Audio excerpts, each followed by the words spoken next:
সরকারখন বিভিন্ন আঁচনি দিছে। আমার কংগ্রেস সরকারে লাগে। কিও লাগে? কংগ্রেস সরকারে লাগে আমাকে, কিও লাগে? বিজেপি লাগে না। কারণ যেহেতু বহুত বস্তু তো আপোনালোকক দিছে, না, এই যেহেতু মুসলমানের খুব নির্যাতন করে না, ওই কারণে কংগ্রেস সরকারে আমার ভালো। হয় নেকি? আমার বিজেপি সরকার লাগে না। আচ্ছা, ধন্যবাদ জানাইছো আপোনাক। কাকা কি ক'ব, কেনেকুৱা চৰকাৰ এখন দৰকাৰ আপোনালোকৰ? কংগ্ৰেস সৰকাৰ লাগে। কংগ্ৰেছ চৰকাৰ লাগে। কি হয়, বিজেপি চৰকাৰৰ পৰা আপোনালোকে কোনো ধৰণৰ আঁচনি পোৱা নাই নেকি? আঁচনি দিছে আৰু। আচ্ছা, হ্যাঁ, এই সৰকাৰ হলে তো সবাই দিব। ৰেচন কাৰ্ড পোৱা নাই আপোনালোকে? পাইছো। পাইছে, কিন্তু নতুন চৰকাৰ বিচাৰিছে। 10 বছর হয়ে গেল বিজেপি সরকারে। বিজেপি সরকার বিভিন্ন আঁচনি ঠিকই দিছে, কিন্তু বস্তু বাহিনীর দাম মূল্য বৃদ্ধি বেশি হয়ে গেছে। গতিকে এইবার আমি পরিবর্তন বিচারি আছি। মানে আপোনালোকৰ যিবোৰ আঁচনি সেইবোৰ পাইছেনে আপোনালোকে? পাইছো, কিছুমানে পাইছে, কিছুমানে পোৱাও নাই। অৰুণোদয় পাইছে। বেলেগ চৰকাৰ ঘৰো আহিলে পাইছে। আপোনালোকৰ আৰু ভাল হ'ব বুলি ভাবে নেকি? পরিবর্তন হব লাগে, পরিবর্তন হলেহে আকৌ রাইজে উপকৃত হব।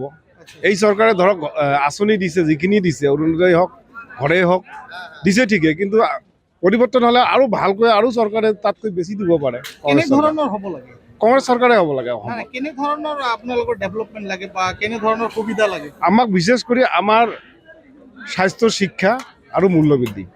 এইখিনি মূল্যবৃদ্ধি একদম বহুত বেছি হৈ গৈছে। কাৰণ মিঠাতেল এতিয়া কিনিব যাওক, মিঠাতেলৰ 1 লিটাৰ মিঠাতেল 200 টকাত পৰি যায়। পেট্ৰল 100 টকাই হৈ গৈছে। আমি কেনেকৈ চলিম? সাধাৰণ ৰাইজে চলিব নোৱাৰা হৈছোঁ। আজি যে এই কাঁচামালৰ মালখিনি যে ইয়াত আহিছে, নিশ্চয় গাড়ীৰে আহিছে। পেট্ৰল আৰু ডিজেলৰ মূল্য যদি বেছি হৈ থাকে, আমাৰ মূল্যবৃদ্ধিৰ দাম বেছি হৈছে। আজি বাইগনৰ কেজি 60 টকা, ফুলকবিৰ কেজি ইয়াতে 30 টকা চলি আছে। দাম বহুত আকাশলংঘী হৈছে। আকাশলংঘী হৈ গৈছে। গোটেইখিনিয়ে মানে বেয়া। আমাৰ বালাজন, মই বিশেষকৈ বালাজন পঞ্চায়তৰে মানুহ।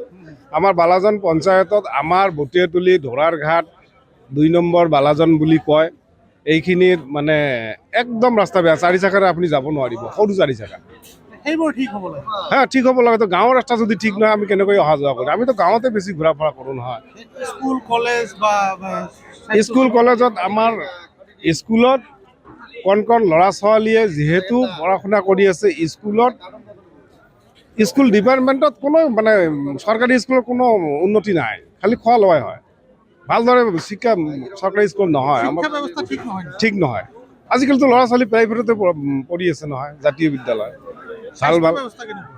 স্বাস্থ্য ব্যৱস্থাটো আমাৰ ইয়াত হস্পিটেল নাই, ধুবুৰী যাব। ধুবুৰী যাব লাগে। কিমান কিলোমিটাৰ? ইয়াৰ পৰা 18-19 কিলোমিটাৰ হ'ব। দেৱদেৱীত এখন যদিও আছে প্ৰাথমিক স্বাস্থ্য কেন্দ্ৰ, ডক্টৰ ভাল লাগি নহয়, এজনে ডক্টৰ আছে MBBS। বিভিন্ন অসুবিধা পাইছে। বিভিন্ন অসুবিধা আমাৰ গাঁও অঞ্চলত। কি ক'ব চৰকাৰলৈ?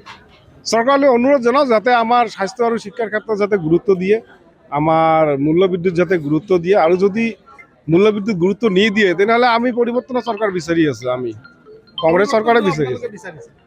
মই